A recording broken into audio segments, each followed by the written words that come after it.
This is the new Samsung Galaxy A54 and this is almost like a flagship. Almost. Hi everyone, this is JD, your gadget review friend. Welcome and welcome back to Gadget Rev Now. Mid-range phones are getting better and better now to a point that they would look and feels like a flagship phone. And I'm not talking about over-the-top experience, but enough for you to consider this phone against other high-end and pricey models. I'd say mid-range phones with the right combinations of features will certainly deliver. This is the full review and unboxing of Samsung Galaxy A54. Let's go to work. First, let's talk about what's new in this phone, but if you'd like to jump to the other part of the video or reviews, I will leave the timestamp on the description below.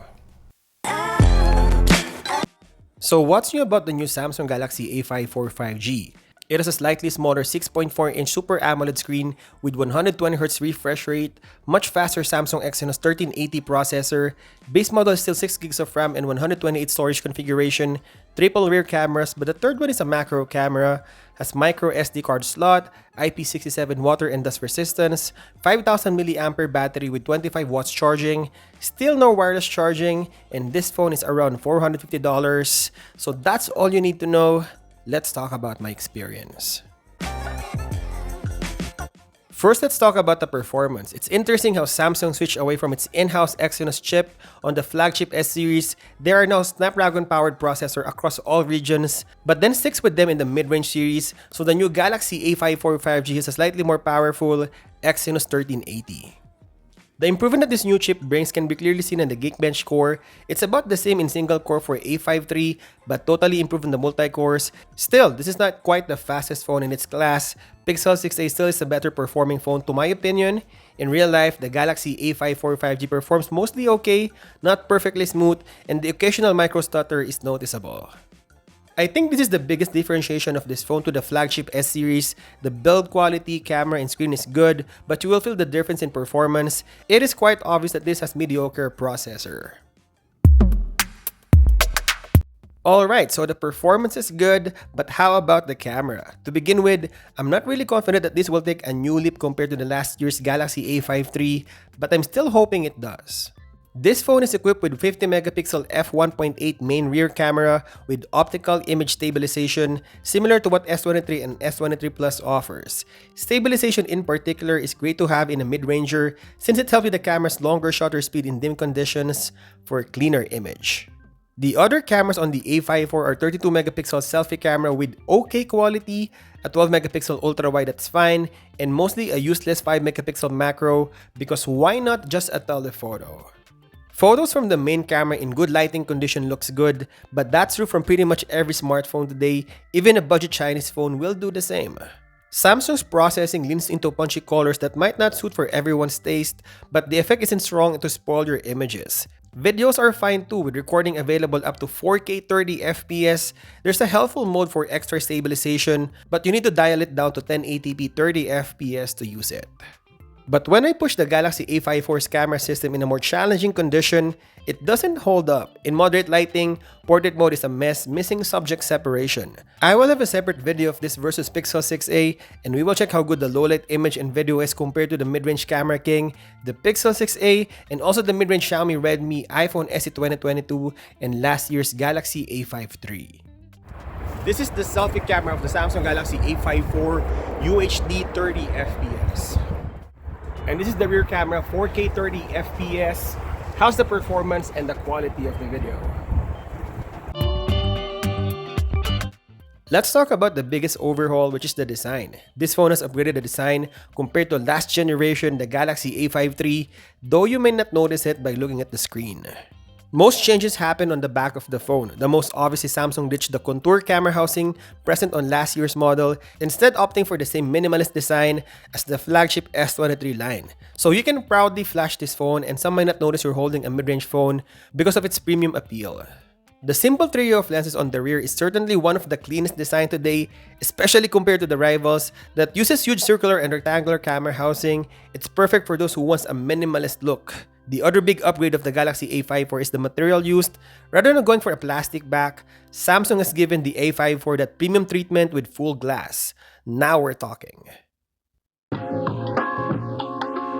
Alright, those are the 3 solid things you need to know, but wait, there's more. Samsung is known for its stellar OLED display, and the Samsung Galaxy A54 is no exception. It sports an absolutely stunning 6.4-inch Super AMOLED display with 120Hz refresh rate.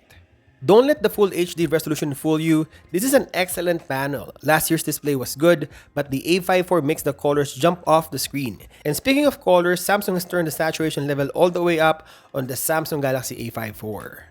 And at 1000 nits, the Galaxy A54's display gets plenty bright, and I had zero issues seeing it in direct sunlight. The brightest level is noticeable step up from last year's model. It is an 82.9 screen-to-body ratio, so there are noticeable bezels, but I wasn't bothered by them.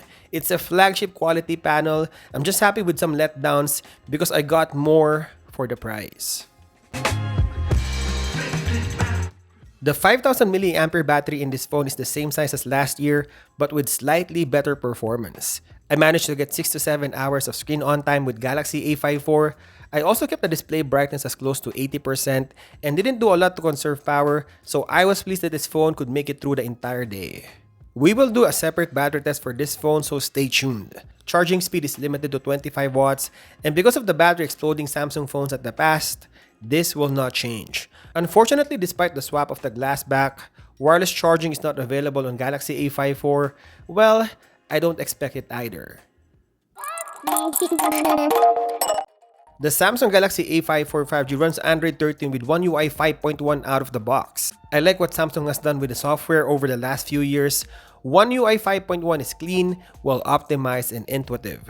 Its design is also sleek and modern without burdening hardware or hampering performance. The animations are smooth, and I'm pleased with how well Android 13 runs here. Whether you love or hate them, Samsung's app are once again pre-installed on Samsung Galaxy A54. Die-hard Samsung fans will be disappointed with the absence of DeX. You'll need to pick up one of the company's flagship Galaxy S23 series, so DeX will be included. Samsung promises to support Galaxy A54 with 4 major OS upgrades and 5 years of security patches. That's ideal if you need to keep this phone for a long period of time. And lastly, like last year's Galaxy A53, the audio jack is gone now from the A series, but Samsung retained the stereo speakers, which is pretty decent and loud in my test.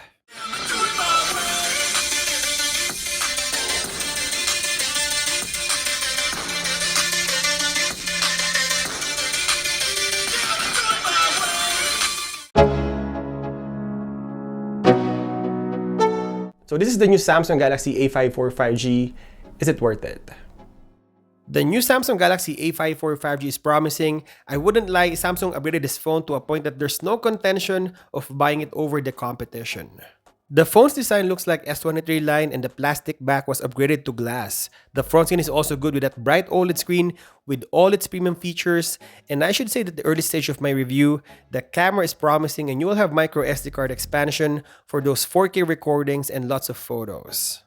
But of course, because of the price tag, Samsung has to cut some of its features and leave it to the flagship line. Because of the Exynos 1380, the performance occasionally stutters. Also, the video stabilization could be improved on this phone, and there's no wireless charging. Overall, Samsung Galaxy A54 is pretty decent and a very good phone for someone who wants a great performing phone on a budget.